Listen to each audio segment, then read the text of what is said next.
भक्ति आंदोलन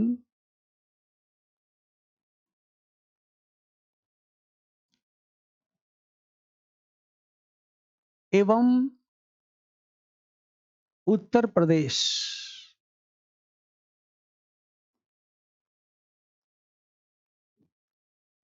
पहले हम समझ लेते हैं कि भक्ति आंदोलन ये था क्या, और फिर इसमें उत्तर प्रदेश का क्या योगदान था, क्या भूमिका थी।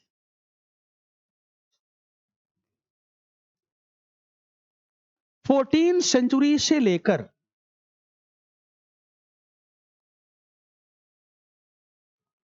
17 सेंचुरी के दौरान भारत में एक बौद्धिक जागरण हुआ, इंटेलेक्चुअल अवेकनिंग हुआ, बौद्धिक जागरण हुआ, जिसे भक्ति आंदोलन का संज्ञा दिया गया, जिसे धर्म एवं समाज सुधार आंदोलन भी कहा गया, जिसे मेडिवल इंडियन रेनेसा भी कहा गया, इसे मध्यकालीन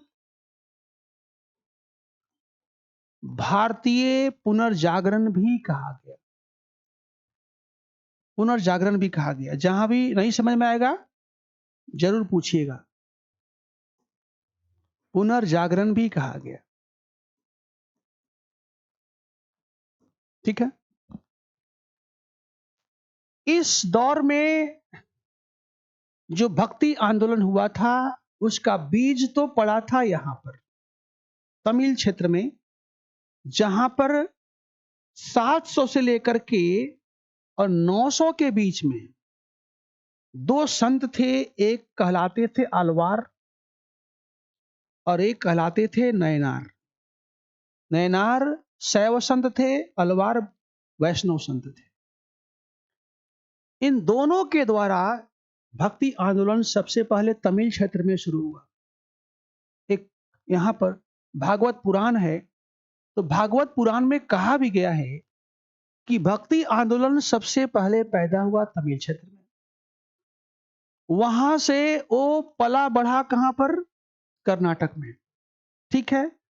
फिर आगे बढ़ा महाराष्ट्र, और फिर आगे जाकर वो जीर्ण शीर्ण हो गया, कमजोर हो गया।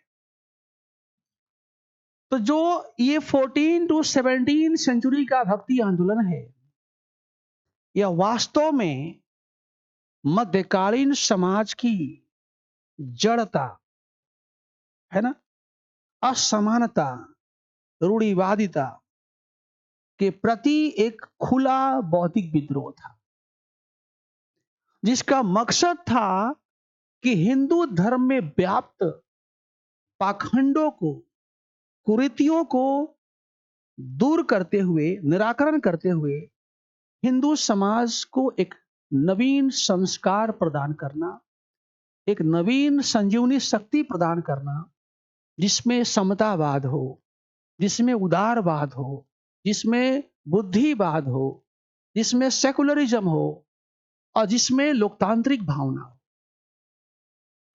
इसे ही कहा गया भक्ति आंदोलन, जो सामंतवाद के ऊपर खुला प्रहार था। समाज का कोई ऐसा पहलू नहीं था, कोई धर्म का ऐसा पहलू नहीं था जिसको इन संतों ने स्पर्श करने का चेष्टा नहीं किया। यह अपने आप में एक ऐसा उदारवादी आंदोलन था जिसने हिंदू समाज की जड़ता पर ही प्रहार किया और उसे एक नवीन दिशा एवं दशा प्रदान किया। इस भक्ति आंदोलन में मूलतः दो प्रकार के संत, एक संत हुए जिनको हम निर्गुण कहते हैं, निर्गुण धारा के संत हुए। एक संत हुए जिनको हम कहते हैं सगुण धारा के संत कहते हैं। निर्गुण धारा में दो प्रकार की धारा आ गई। एक धारा है ज्ञान मार्गी और एक धारा है प्रेम मार्गी। प्रेम मार्गी धारा, इसमें हम देखते हैं प्रेम मार्गी में तो जायसी हैं प्रेम मार्गी में, ठीक है। इसमें रसखान भी हैं, सॉरी रसखान है, मंजन है, तमाम संत हैं। इसमें आपके आ जाएंगे, उत्तर प्रदेश का बड़ा नाम है कबीर, उत्तर प्रदेश का बड़ा नाम है रैदास, पंजाब का बड़ा नाम है नानक, धन्ना, तमाम आ जाएंगे लोग। जो सगुण धारा है इसमें ऐसे संत हुए जिनको हम पुनः दो भागों में यहां विभाजन कर सकते हैं। एक ऐसे संत हुए जो कृष्ण मार्गी थे और दूसरा कोटि है वो है राम मार्गी हैं, ये राम धारा के संत हुए। यहां सूरदास आ जाएंगे, उत्तर प्रदेश का बहुत बड़ा संत है। राजस्थान का मीराबाई आ जाएंगी। यहां हम बात करें तो रामानंद आ जाएंगे, यहां पर तुलसीदास आ जाएंगे, यहां पर समझिए बात। तो अब जहां तक उत्तर प्रदेश का प्रश्न है कि उत्तर प्रदेश का क्या भूमिका है, तो हम देखेंगे कि उत्तर प्रदेश सदैव ही भारतीय संस्कृति केंद्र और सभ्यता का केंद्र रहा है। ऐसा कोई इतिहास का कालखंड नहीं है जहां उत्तर प्रदेश ने अपना हाथ नहीं बटाया हो। चाहे सभ्यता का निर्माण करना हो, चाहे संस्कृति का सृजन करना हो, चाहे राज्यों का निर्माण करना हो, ऐसा कोई ऐसा एरिया नहीं है जहां उत्तर प्रदेश ने आगे बढ़कर अपनी भूमिका को रेखांकित नहीं किया है ना। लेकिन वहां चलने से पहले जरा हम इन चीजों को समझते हैं कि निर्गुण क्या होता है, सगुण क्या होता है। बस थोड़ा समझ लीजिए। निर्गुण का मतलब होता है निर्गुण, जिसमें गुण ना हो सामान्य तौर पर, यानी इसका मतलब है कि गुणों का अभाव सामान्य तौर पर। लेकिन यह इसका शाब्दिक अर्थ हो सकता है। इसका मूल अर्थ यह नहीं है गुणों का अभाव। इसका मूल अर्थ है कि जो परम शक्ति है, जो परमेश्वर है, जो ब्रह्म है, वो निरपेक्ष है, वो निराकार है, वो हमारे सीमित बुद्धि से परे है। इसलिए हम केवल ज्ञान के माध्यम से ही उसका अवलोकन कर सकते हैं, उसका हम एक्सपीरियंस कर सकते हैं, उसे हम दिखा नहीं सकते क्योंकि वह हमारे बुद्धि से परे है। इसको ही कहते निर्गुण। अर्थात ब्रह्म में गुणों का अभाव नहीं है, वो तो असीम है। मनुष्य में, सामान्य व्यक्ति में वह चेतना का अभाव है जो उस ब्रह्म को समग्रता में समझने का प्रयास कर सके। यही बात आपको मिलेगा शून्यवाद। नागार्जुन का शून्यवाद यही है। ये भी नहीं है, ये भी नहीं है, ये भी है, ये भी, दोनों में कोई नहीं है, तीनों से परे है, वही शून्य है। यही जो है विचार निर्गुण शंकराचार्य का विचारधारा है, जिसमें कहते हैं वर्णातीत है। जो ब्रह्म है क्या है, वर्णातीत है। इसी बात को वेस्ट में जो पश्चिमी विचारक हैं, उसी में किसी ने कहा है कि every determination is a kind of negation. जैसे आपने कहा कि प्रभु में ये 4 गुण हैं, तो 40 गुण आपने छोड़ दिया। आपने कहा कि मेरे प्रभु में 400 गुण है, तो 4000 गुण छोड़ दिया, क्योंकि वह तो वर्णन से परे है, वर्णातीत है, इसलिए वो निर्गुण है। ये विचारधारा कबीर का है। ये ज्ञान मार्गी ज्ञान का आश्रय लेते हैं, जबकि जायसी है, मंजन है, ये सब ये भी निर्गुण है, लेकिन ये प्रेम का आश्रय लेते हैं। निर्गुण में दो तरह के संत यहां हुए हैं, ध्यान दीजिएगा, ठीक है। लेकिन सब के सब भक्ति संत हैं।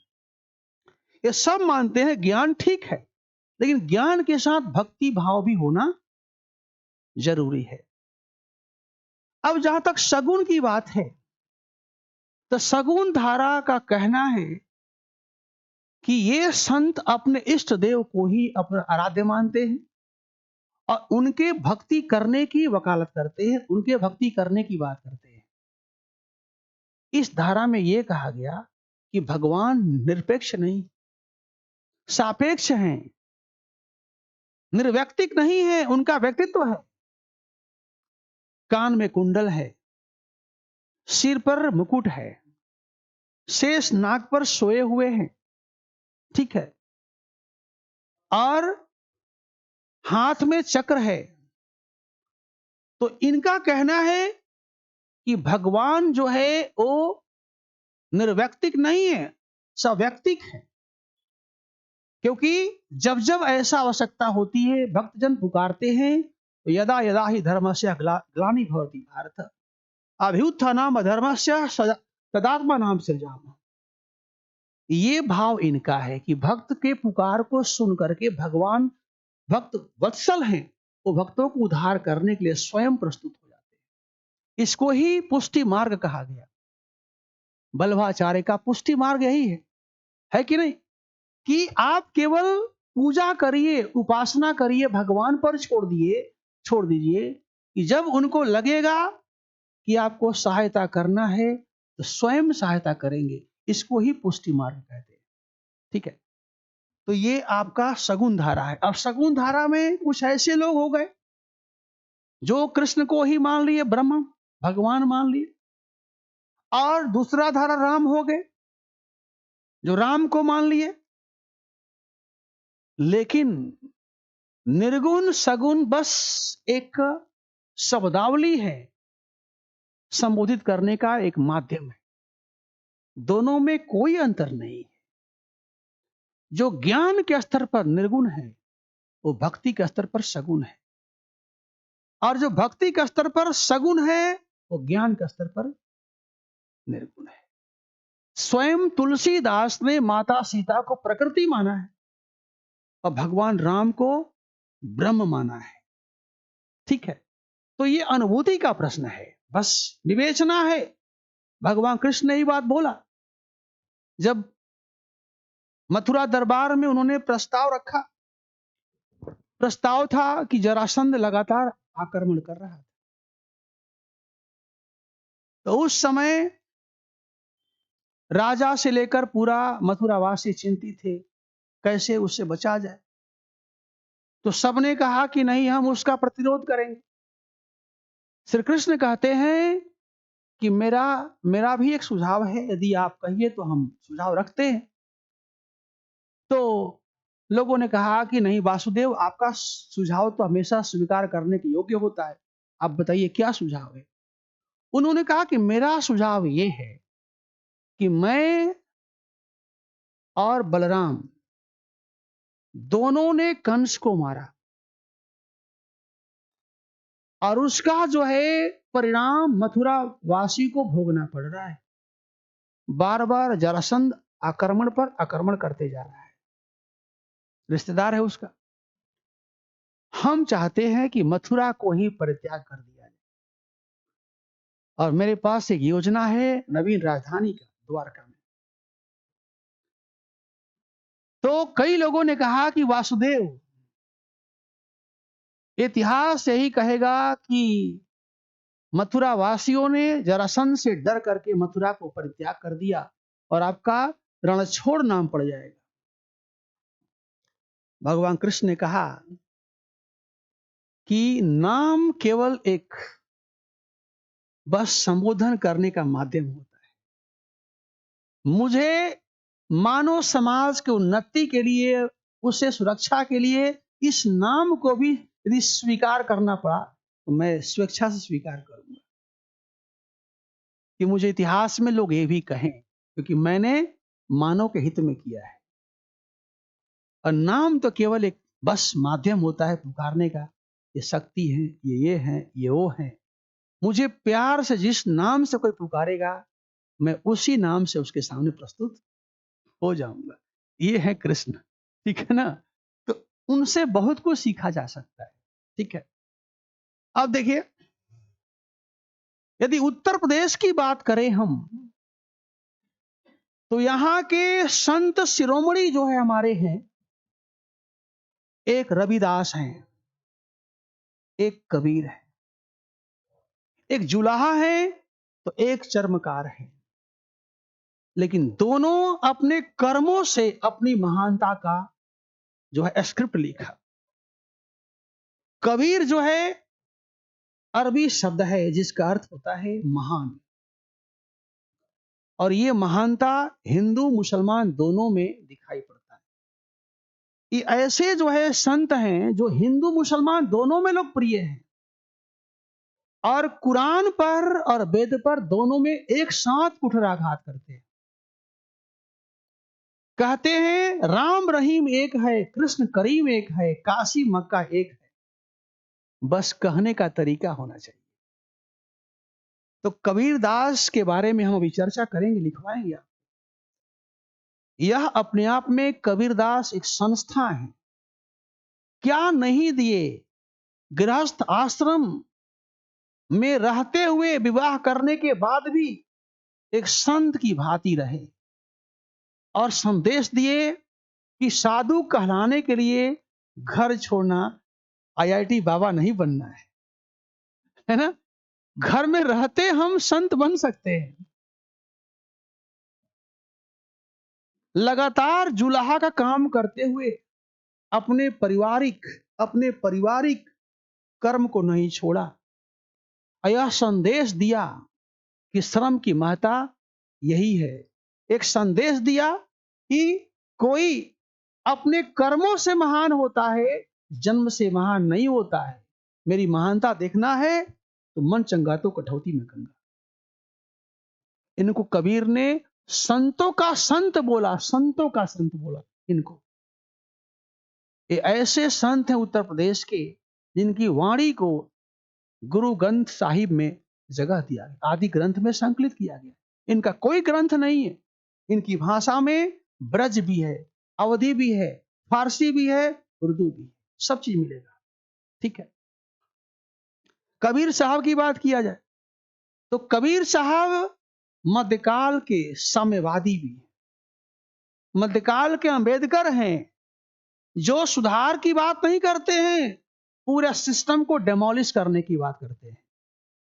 ये भाषा के तानाशाह माने जाते हैं। साधुकड़ी भाषा बोलते हैं, पंचमेल खिचड़ी भाषा बोलते हैं, उर्दू, अवधी, हिंदवी, है ना, ब्रज, सभी भाषाओं का ये जादूगर है।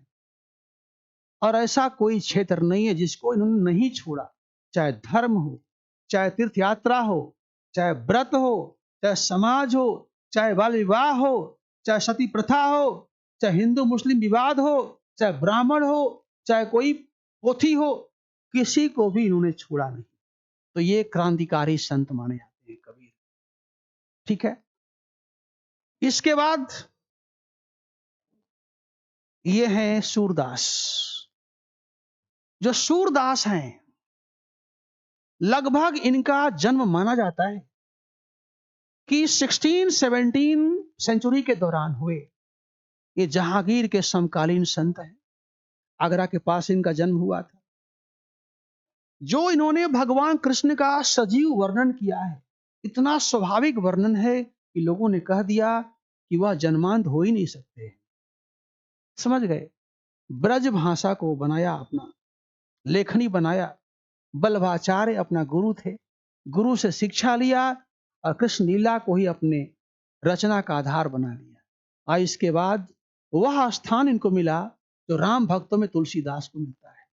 चाहे साहित्य लहरी हो, चाहे सुर सागर हो, चाहे सुर सरावली हो, सूरदास को बना दिया एक लेजेंड ऑफ इंडियन जो है माइथोलॉजी कह लो या इंडियन लिटरेचर कह लो, ठीक है। इसके बाद ये तुलसीदास जी हैं, रत्नावली एक बार फटकार लगाई, इतना इतना जो है प्रेम, इतनी आसक्ति यदि प्रभु में लगाएंगे तो कहां से कहां पहुंच जाएंगे। और लगाया तुलसीदास ने, हनुमान जी को माना, प्रमाणिक माना। और इसके बाद तुलसीदास राम कथा को उसकी पराकाष्ठा तक पहुंचा। राम को कहा कि ये तो ब्रह्म है, सीता प्रकृति है, और दोनों के मिश्रण से ही पूरा सृष्टि का निर्माण हुआ है। ये तुलसीदास जी अकबर के समकालीन हैं, जहांगीर के समकालीन हैं, उसी के मध्य में इनका जन्म होता है। राजापुर बंदा के रहने वाले हैं, ब्राह्मण परिवार से आते हैं, और इन्होंने अवधी भाषा में लिखना शुरू किया। हालांकि ब्रज भाषा का भी प्रयोग किया है, कवितावली, दोहावली, विनय पत्रिका। रामचरित्र मानस तो एक अनुपम ग्रंथ है। इतिहासकार कहते हैं कि रामचरित्र मानस भाषा, भाव, भक्ति, समाज और धर्म के मिजाज से भारत का अद्वितीय ग्रंथ माना जाता है। समझ गए?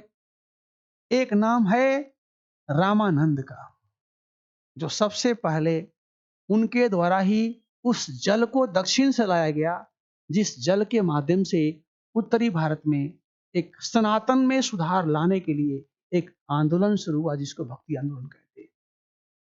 रामानंद जी जो है इलाहाबाद के संत थे। इलाहाबाद के संत हैं जिनका जन्म लगभग 14 सेंचुरी माना जाता है। काशी में, प्रयाग में शिक्षा प्राप्त किए, और रामानुज के परंपरा, जो सगुन संतों की परंपरा है, वहां से राघवानंद से दीक्षा प्राप्त किए। मतभेद हो गया, छोड़ दिए, दक्षिण से उत्तर आ गए। और उत्तर आकर के इन्होंने हिंदी भाषा बोल करके सनातन में सुधार लाने के लिए हुंकार भरा, और इनके द्वारा ऐसे कृत्य किए गए कि जो कृत्य जो है भक्ति आंदोलन के लिए अनुकूल जमीन तैयार की। इनके 12 शिष्य थे, 12 शिष्य, जो विभिन्न जातियों से थे। यदि हम कहें तो कबीर जो है जुलाहा हैं, रैदास जो है चर्मकार हैं,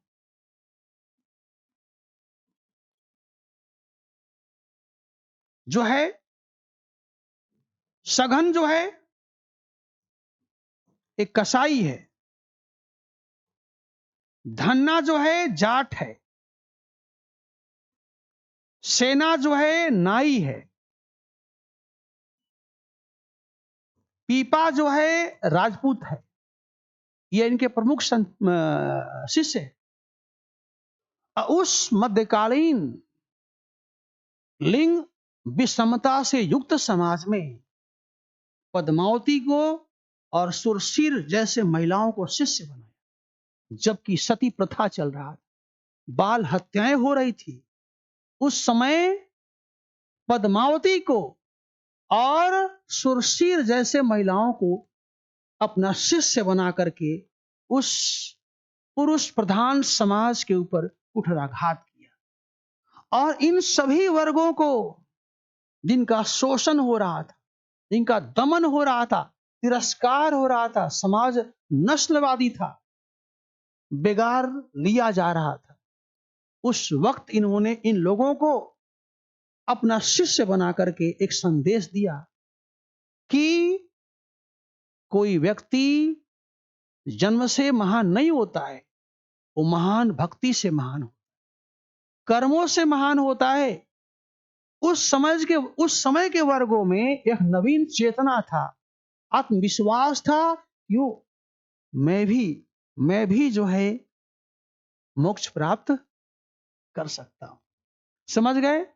तो इनके 12 शिष्यों ने उत्तरी भारत में भक्ति आंदोलन को अखिल भारतीय स्वरूप प्रदान कर दिया। और यही जो है उत्तर प्रदेश के मुख्य संत हैं। एक नाम इसमें जायसी का भी आएगा। जायसी जो है वो शेरशाह सूरी के समकालीन भी था। 1540 के आसपास पद्मावत लिखा। सूफी संत है वो, अवधी भाषा का प्रयोग किया है। उस पद्मावत में उसने पूरे सूफी दर्शन को एक कथा के माध्यम से प्रस्तुत करने का प्रयास किया। समझ गए? यही बात आपको उत्तर प्रदेश के अंदर। अब इसमें आप नाना को कहां से लाएंगे, मीरा को कहां से लाएंगे? मैं उत्तर प्रदेश के भक्तों की बात कर रहा हूं। तो फटाफट शुरू हो जाइए लिखना। हो सकता है कल मुझे फिर क्लास लेना पड़ जाए। हैं? भाग जाएंगे सब ना उधर वाले। कोई नहीं, चलो यार, क्या कर लेते हैं ना, जल्दी हो जाएगा। चलिए, काम होना चाहिए, बढ़िया से काम होना चाहिए, ये नहीं होता है। ठीक है, लिखिए।